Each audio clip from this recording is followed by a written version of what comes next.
Section 7.1, Exploring Exponential Models. By the end of today's lesson, students are going to be able to model exponential growth and decay. An exponential function has the form y equals a times b to the x power. If a is greater than 0 and b is greater than 1, this is going to represent exponential growth.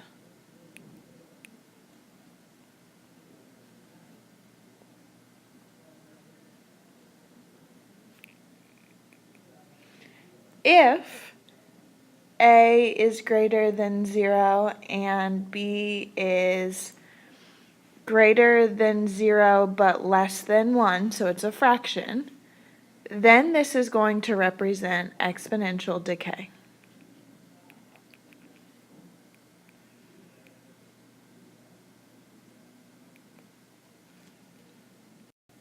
To find the y-intercept,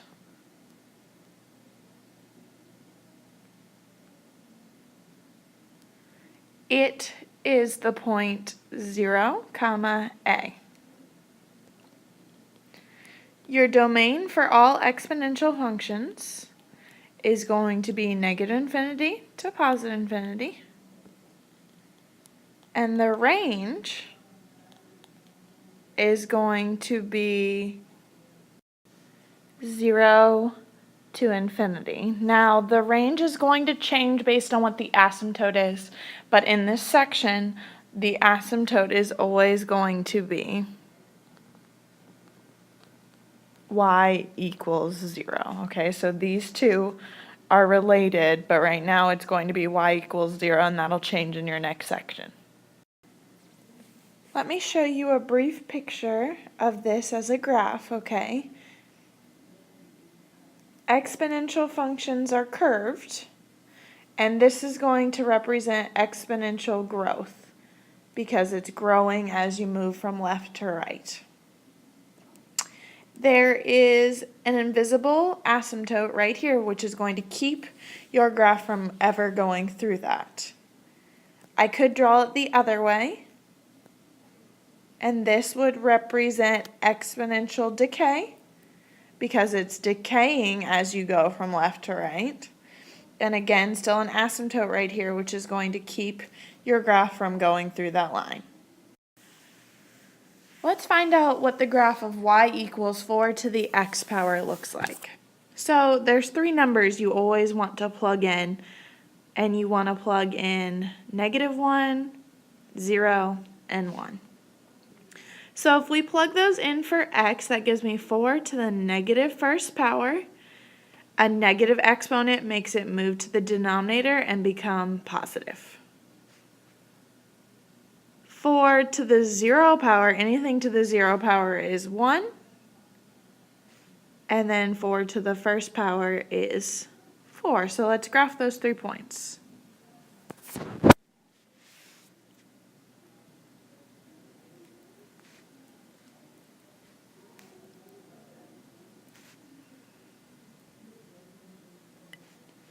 And your graph looks like this.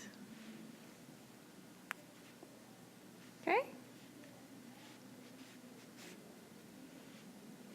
So your y-intercept is 0, 1. The asymptote, y equals 0. It's an exponential growth. The domain, negative infinity to positive infinity. And then the range, 0 to infinity. Our second example is y equals 2 times 3 to the x power. Again, we want to make a little chart, and we want to plug in -1, 0, and 1. So that's 2 times 3 to the negative first power. So The negative 1 as the exponent makes this 3 1 over 3. And then 2 times 1/3 is 2/3. 2 times 3 to the 0 power makes the 3 to the 0 power a 1, and 2 times 1 is 2. 2 times 3 to the first power, 3 to the first power is 3, 2 times 3 is 6. So let's make a graph of this. So negative 1 2/3, 0 2, 1 6.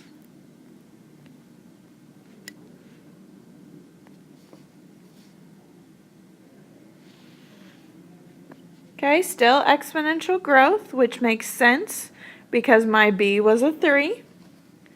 The y-intercept this time is 0 2. Remember, that makes sense as well because it's whatever a is. Domain negative infinity to positive infinity, range 0 to infinity, and the asymptote is y equals 0. Now let's see if we can determine whether it's exponential growth or decay from a given equation. And let's also write down what the y-intercept is going to be. So we have y equals 3 times 4 to the x power. So you have to first determine what a is and what b is, and remember b is always the thing that has the exponent. So b is 4, 4 is greater than 1, so therefore this is going to be exponential growth. Okay, then let's determine what the y-intercept is. Two ways of doing that. You can either plug in 0 for x, or in this case it's whatever a is. So my y-intercept is 0, 3. Example 4, we're given 11 times 0.75 to the x power. Again, b is always what has the exponent. So since b is 0.75, this is exponential decay. The y-intercept is 0a, so it's 0, 11.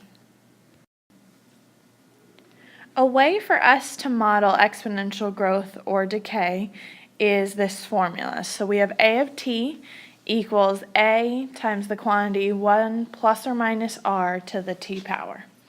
Okay, so a of t is going to represent the amount after so many time periods.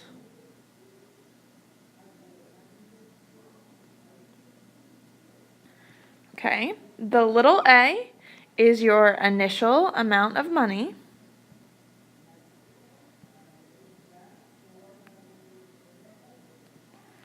R is going to represent your rate of growth.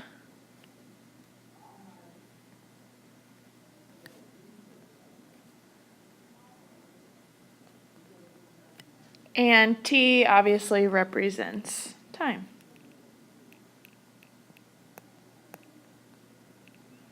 So the reason I wrote 1 plus or minus r is for these two reasons. It's going to be 1 plus r if you are growing. And then it'll be 1 minus r if you're decaying or if you're losing money. Let's use that equation that we had from the last slide to help us solve this problem. It says, suppose you invest $500 in a savings account that pays 3.5% annual interest. How much will be in the account after 5 years? So I'm going to write down the equation from the other page, a of t equals little a times the quantity 1 plus or minus r to the t power. All right, so first of all, what do we know? We know that we invest $500. So since that's how much money we start with, that is going to go in for little a. All right, and then it says in a savings account that pays 3.5%. So this is my rate right here, 3.5%. But I have to change my 3.5% to a decimal. So to change it to a decimal, we have to move the decimal place to the left. So it's going to be 0.035. Now, do savings account pay you money or do they take money away from you? Okay, I hope that you guys know that it gives you money, so therefore it's going to be 1 plus 0.035.